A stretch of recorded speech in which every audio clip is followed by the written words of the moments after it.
సంపూర్ణ రామాయణం సులభ శైలిలో. చూడామణి.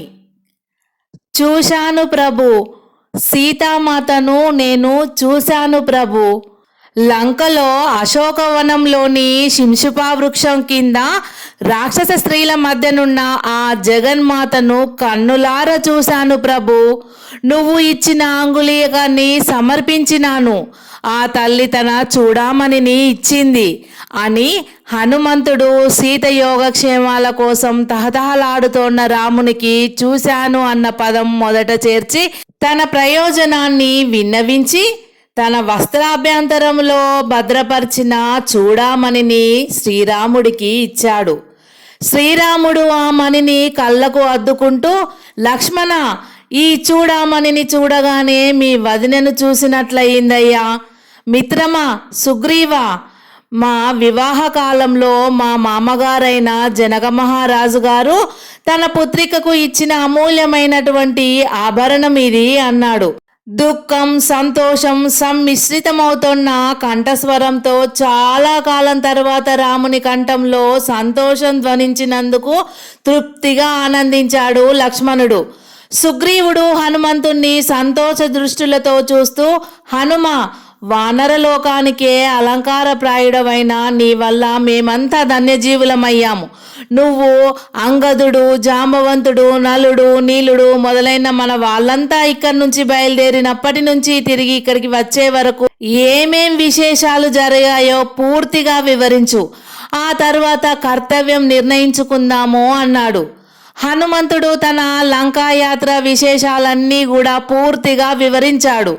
అతని అద్భుత కార్యనిర్వహణకు వానరులందరూ మహదానందంతో పొంగిపోతూ జయ జయధ్వానాలు చేశారు. రాముడు హనుమంతుణ్ణి 2 చేతులు సాచి కౌగిలించుకొని ఆనంద బాష్పాలు రాలుస్తూ, హనుమ, దుస్తరమైన సముద్రాన్ని లంఘించి ఎన్నో అవాంతరాలను ఎదుర్కొని నా ప్రాణాలకు ప్రాణమైన నా ప్రియ ధర్మపత్ని ఉనికిని క్షేమాన్ని తెలుసుకొని వచ్చి నా ప్రాణాలు, లక్ష్మణుని ప్రాణాలు నిలిపావు. మా వంశమంతా నీకు రుణపడి ఉంటుంది.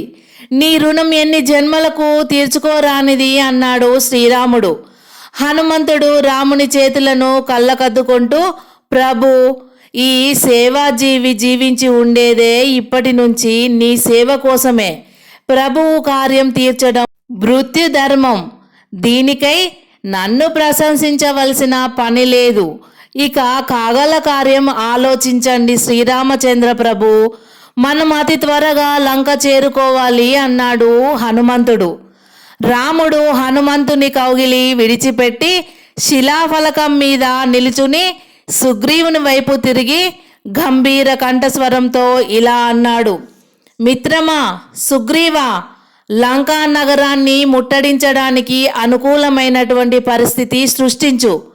హనుమంతుడు చెప్పినట్లు లంకా నగరం శత్రుజన దుర్భేద్యమైనదే కాకుండా మహాబలవంతులు, క్రూరులు, మాయావులు అయినటువంటి రాక్షసుల చేత సంరక్షించబడుతోంది.